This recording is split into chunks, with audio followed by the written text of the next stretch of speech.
Everyone, very very good afternoon to all of you. SSC CHSL 2026 की अगर आप preparation कर रहे हैं, 6 मंथ्स का मास्टर प्लान क्या होना चाहिए, मैथ्स इंग्लिश कितना पढ़ना चाहिए, रीजनिंग जीके जीएस कितना पढ़ना चाहिए, क्या सही तरीका होना चाहिए।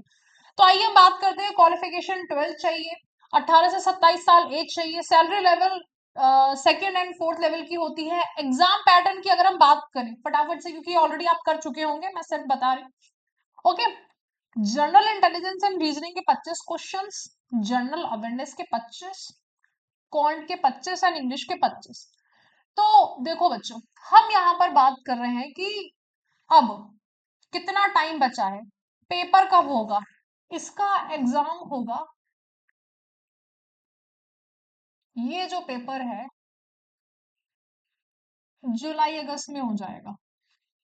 यानी कि मेरे पास में जनवरी अब निकल चुकी है, ठीक है। मैं जनवरी को कट कर देती हूँ, यहां तक आपने अब जो पढ़ा है वो पढ़ा है, ठीक है। मैं सोच के मान के चल रही हूँ कि फरवरी में आपने जो है अब तैयारी स्टार्ट करी है, और अगर फरवरी में से तैयारी करना स्टार्ट कर रहे हैं, सो थोड़ा सा सीरियस लेवल पे जाके हमें अपने सिलेबस को एटलीस्ट कंप्लीट पढ़ लेना है। कि मुझे अगर तैयारी करना स्टार्ट कर रहे हो, अगर आपने पहले से तैयारी करी हुई है तब तो बात अलग है, तब तो मैं कहूंगी मॉक टेस्ट लगाओ ज्यादा से ज्यादा, और जो क्लासेस कर रहे हो उनको करो, ठीक है। रिवीजन ही होता है 2025 में तैयारी करी है तो। और वीक पॉइंट आपको पता ही है कि नहीं, मैथ्स में ये वाले चैप्टर्स नहीं पता, इंग्लिश में ये वाले चैप्टर्स नहीं पता है। यहाँ पर 1 2 3 4 5 महीने हैं, छठा महीना जुलाई अगस्त ही लग जाएगा, उसमें रिविजन ही होगा। देखो, मेरी स्ट्रैटेजी और लोगों से थोड़ी सी अलग है। मैं हमेशा ये बोलूंगी कि जब भी पढ़ना चालू करो तो 2025 का अगर पेपर नहीं मिल पाए, 2024 का सीएचएसएल का पेपर लगाओ, कम से कम 10 डेज। कितने दिन? 10 दिन। क्यों लगाना है ये 10 दिन सीएचएसएल का पेपर? बेटा आपको आइडिया लगेगा, क्योंकि आपने अभी तक कोई भी तैयारी स्टार्ट नहीं करी है, ठीक है। 10 दिन दो दो पेपर्स लगा लो, हो सकता है 0 मार्क्स आए, हो सकता है एक भी नहीं आए, हो सकता है 10 आ जाए, 20 आ जाए। तो यहाँ हमारी एक खुद की भी रणनीति बनेगी, खुद में पता चलता है कि हम किस में अच्छे हैं, किस में बेकार है, सब में अच्छे हैं, सब में बेकार है। ओके, कहीं पे कॉन्फिडेंस लेवल अप आएगा, कहीं पे कॉन्फिडेंस कम आएगा। अब फेब्रवरी है आपके सामने, फेब्रवरी में दो चीजें करनी है, ठीक है। एक चीज तो मैं बता ही चुकी हूँ, तीन चीजें करनी है। दूसरा कॉम्बिनेशन रखना है रीजनिंग का, रीजनिंग प्लस मैथ्स। अभी जीके जीएस इंग्लिश को नहीं छूना है। रीजनिंग में जितने ज्यादा से ज्यादा क्वेश्चंस, 4 घंटे 5 घंटे 10 घंटे, जितना आपकी श्रद्धा है, जितना कर सकते हो उतना पढ़ो, क्योंकि रीजनिंग 50 मार्क्स की आएगी। नंबर तो इक्वल ही होते हैं।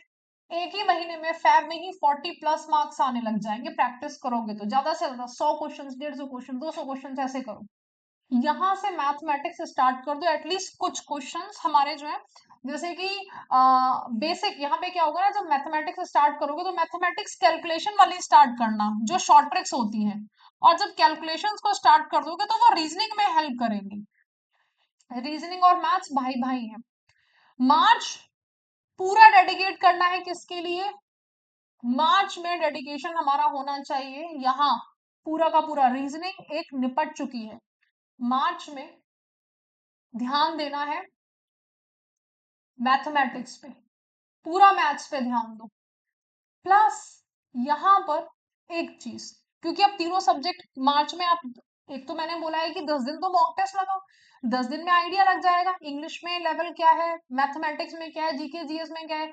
रीजनिंग में हम लेवल अप कर देंगे तो रीजनिंग से तैयारी अच्छी हो जाएगी, कॉन्फिडेंस लेवल ऊपर पहुंच जाएगा। 20 25 क्वेश्चन है तो कम से कम 15 सॉल्व होने लग जाएंगे, प्लस में मार्क्स पहुंच जाएंगे, 50 के आसपास पहुंच जाओगे नॉर्मल, ठीक है।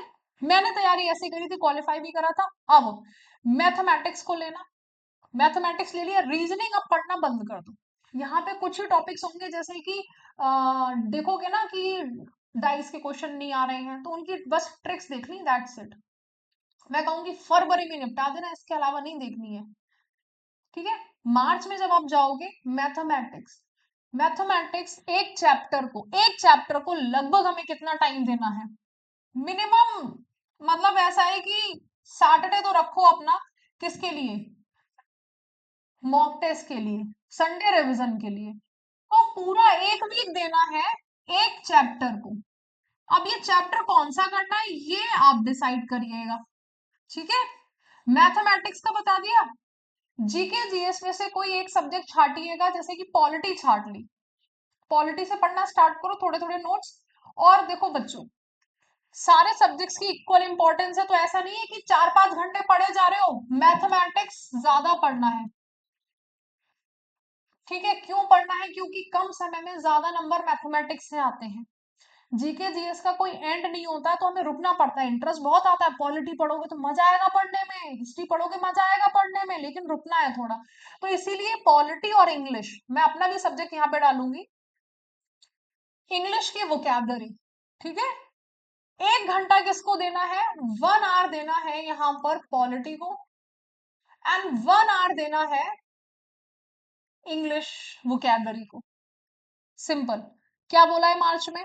मार्च में मैंने बोला है मैथमेटिक्स का मंथ होना चाहिए, M for March, M for mathematics. लेकिन 1 घंटा जब भी मन हो, मैथमेटिक्स करते करते बोर हो गए हैं, तो 1 घंटा देना है, पॉलिटी को दे दो या फिर हिस्ट्री को दे दो। शुरुआत करो यहाँ पर। और प्लीज अगेन मैं बोलूंगी, थोड़ा सा चैट जीपीटी से पढ़ना स्टार्ट करना, तो वो आपको इंपॉर्टेंट कुछ क्वेश्चंस कुछ टॉपिक्स बता देगा, ठीक है। इंग्लिश में बता रही हूँ, वोकैबलरी प्रीवियस ईयर करना स्टार्ट कर देना। अब यहाँ पर अगेन अप्रैल का जो मंथ है, मैथमेटिक्स का दूसरा, अगर आपने अर्थमेटिक वहां करी है तो अप्रैल फिर हमें मैथमेटिक्स पर ही देना है। ओके बच्चों, आगे नहीं बढ़ना है। मैथमेटिक्स टफ है, ऐसा नहीं है कि मैडम मैथमेटिक्स निपट गई 1 महीने में। मैथमेटिक्स 6-6 महीने रिवीजन करने में पूरा पूरा साल चला जाता है बच्चों। सेम जीके जीएस के भी साथ होता है। यहाँ पे कहूंगी, अगर आपने डेडिकेटेडली 1 घंटा अगर वोकैब पे दिया है इंग्लिश के, ठीक है, यहाँ जो है अब इंग्लिश ग्रामर पे ध्यान दे देना। ग्रामर में बहुत टाइम नहीं लगेगा, टेंस को कर लेना, एक्टिव पैसिव डायरेक्ट इनडायरेक्ट, ठीक है। जितना हो रहा है एक एक हफ्ता जो है थोड़ा सा दे देना बेसिक्स चैप्टर पे। ग्रामर के देखो, लिख लो बच्चों, मैं बोल रही हूँ, टेंस से स्टार्ट करना, tense, active passive direct indirect, ये 3 चैप्टर करना एक एक हफ्ते में। उसके बाद में 1 हफ्ता देना सिर्फ रूल्स पे। 100 रूल्स मैंने कराए हैं, 100 रूल्स उत्कर्ष क्लासेस पे, टॉप 100 ग्रामर रूल्स, वो 32 क्लासेस है, उनको फॉलो कर लेना। बिल्कुल आई प्रॉमिस उससे बाहर नहीं आए। ओके, जो कराए हैं 32 क्लासेस हैं उत्कर्ष क्लासेस में।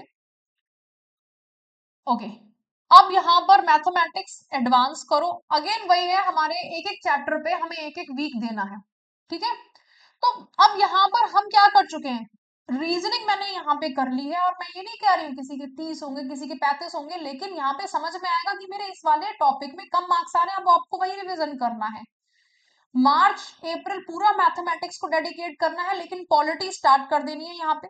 और यहाँ हमें हिस्ट्री स्टार्ट कर देनी है, हिस्ट्री 1 घंटा, 1 घंटे से ज्यादा नहीं, है ना।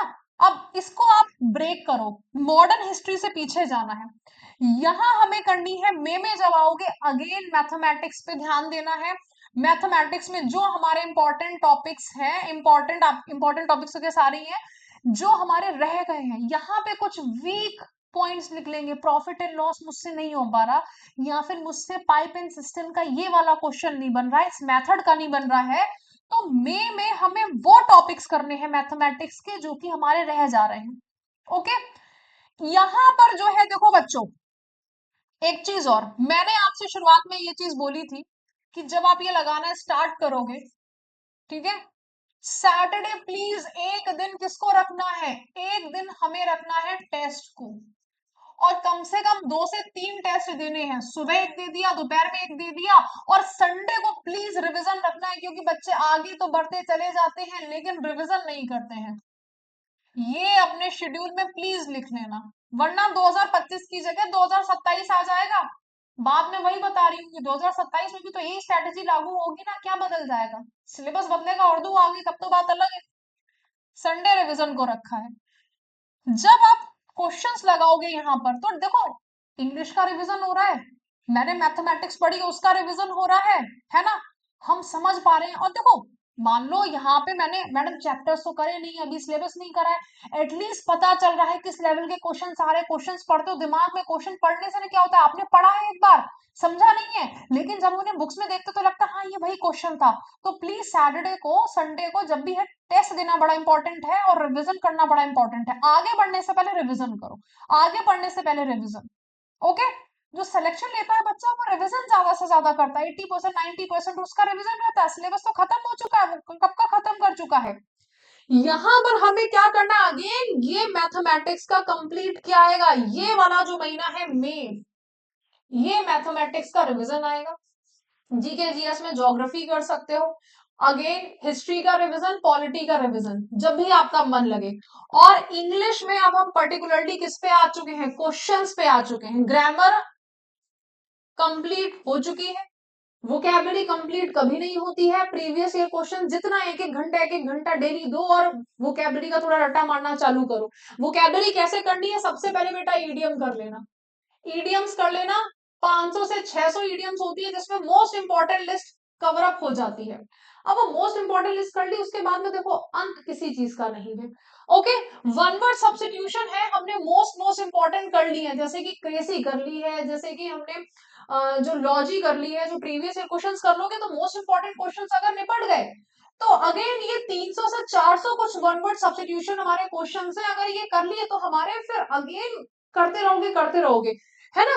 अब यहाँ पर साइनो एंटो की लिस्ट तो अगेन कैसी है, साइनो एंटो में लगभग 400 क्वेश्चंस ऐसे होते हैं जो कि प्रीवियस ईयर हर साल रिपीट होते हैं। जैसे कि मैं बात करूं हैप्पी के साइनो एंटो, सैड के साइनो, गुस्से के, भिखारी के, अमीर के, ये सब हर साल आते हैं। बंजर है, ये सब हर साल के शब्द हैं, इसमें आप वोकैबुलरी अपनी इनहेंस करते रहते हो, तो ये नेवर एंडिंग है। अगेन हमें शब्द वही करने जो कि एग्जाम स्पेसिफिक है, उसके लिए प्रीवियस ईयर क्वेश्चन लीजिएगा, उससे मेरे से आप नोट्स ले सकते हैं, है ना। तो यहाँ पर आके हमारी जो है वोकैबुलरी अगर एक एक घंटा हमने कर ली, एक घंटा ये नहीं कि बैठ गए या सोच रहे हैं कुछ और, कम से कम एक घंटे में क्या होना चाहिए, मेरे मिनिमम एक घंटे में 20 वर्ड्स तो करो। डेली के कितने हो गए, डेली के हमारे अगर 20 हो गए हैं तो महीने के कितने हो गए हैं, 20 इंटू महीने के हमारे जो है यहाँ पर, एक महीने में काफी ज्यादा वोकैबुलरी, 3 दूनी 6, 600, और मेरे पास में 1 2 3 3, ठीक है, तो 12 6 3 1800, 1800 शब्द हमने अगर निपटा लिए, 1800 2000 वोकैबुलरी, उसी का रिवीजन करना है, इससे आगे नहीं बढ़ना है। और कितना करोगे, इतना काफी है ना। तो बच्चों यहाँ पर फिर हमारा जून में सिर्फ रिवीजन होना चाहिए, ये आपका महीना होना चाहिए। अगेन प्रैक्टिस जितनी करोगे, अगर 3 लगा रहे हो, सैटरडे को लगा लो, ऑल्टरनेट डेज पे लगा लो, कैसे भी कर लो। मैं तो ये कहूंगी बस कि जैसे कि मेरा तरीका, क्योंकि उस टाइम पे ऑनलाइन नहीं होता था, तो हम लोग संडे को टेस्ट देने जाते थे, फिर एनालिसिस करते थे बैठ के। एनालिसिस पूरे हफ्ते चलती रहती थी, पेपर्स का ढेर बन जाता था, इतने इतने चिट्टे बन जाते थे, इस पेपर में क्या था, उसमें क्या था, इसमें क्या था। तो पेपर की एनालिसिस करना बड़ा जरूरी है। जून में आप वो करो जो कि आपका मन है, जहां जहाँ पे वीक पॉइंट्स कुछ रीजनिंग के होंगे, कुछ मैथमेटिक्स के होंगे, कुछ इंग्लिश के होंगे, वो करना है। ओके। तो बच्चों अभी चल रहा है तिरंगा महोत्सव, अगर आपको हमारे साथ में तैयारी करनी है 77th गणतंत्र दिवस के उपलक्ष्य में उत्कर्ष ऐप में एसएससी एंड रेलवे के सभी ऑनलाइन कोर्सेज पर अप टू 77% डिस्काउंट है। एक्स्ट्रा यूसी 2026 में होने वाले एग्जाम्स के कोर्सेज पर एक्स्ट्रा डिस्काउंट, वैलिडिटी एक्सटेंशन भी है 28 जनवरी तक। SSC सीजल foundation Gaurav 5.0 batch live from studio, ये अगर आप लेते हैं तो देखिए इसमें सीजल की तैयारी जब अगर करते हैं तो सीएचएसएल साथ में हो जाता है, सीपीओ साथ में हो जाता है, ओके, एमटीएस साथ में हो जाता है, सब निपट जाता है। तो फाउंडेशन बैच बहुत जल्दी स्टार्ट होने जा रहा है, जब तक स्टार्ट होगा तब तक प्राइस बढ़ जाएंगे, तो हमें कम प्राइस में बैच को ले लेना है। रेलवे ग्रुप डी, रेलवे के एग्जाम जो है अब हर साल आ रहे हैं, ऐसा नहीं है 5 साल में वैकेंसी निकल रही है। जयपुर एंड जोधपुर से क्लासरूम से आप उसको ले सकते हैं, तो ये सारी चीजें मिल जाएंगी। और अगर आप चाहते हो कि मैडम हमको जो है यहाँ पर कि नहीं, हमको तो सिर्फ टारगेट बैच रिवीजन करना है, बेसिक्स भी सीखना है, एडवांस भी, और हम अपने स्पीड से कर लेंगे, तो ये 60 days MTS 70 days target batch बहुत ज्यादा कम प्राइस में है। एसएससी एंड रेलवे का मास्टर पास ये मिल जाएगा, CGL CPO CHSL GD Delhi police RRB NTPC group D ALP RPF, ये सब मिल जाएगा एसएससी एंड रेलवे का मास्टर पास में। आपको 10 बैच अलग से नहीं खरीदने कि मैडम ये वाला भी खरीदना है, ये वाला भी खरीदना है, ये वाला भी खरीदना है। एक ही मास्टर पास में सारे के सारे बैचेस मिल जाएंगे। ओके, तो चलिए आप लोगों के लिए गणतंत्र दिवस की शुभकामनाएं। आई होप कि चीजें क्लियर हैं सभी लोगों के लिए, किस तरह से तैयारी करनी है। बच्चों मेहनत लगा के दिल लगा के करिएगा, कोशिश करने वालों की हार नहीं होती, कुछ किए बिना ही जय जयकार नहीं होती। Thank you so much.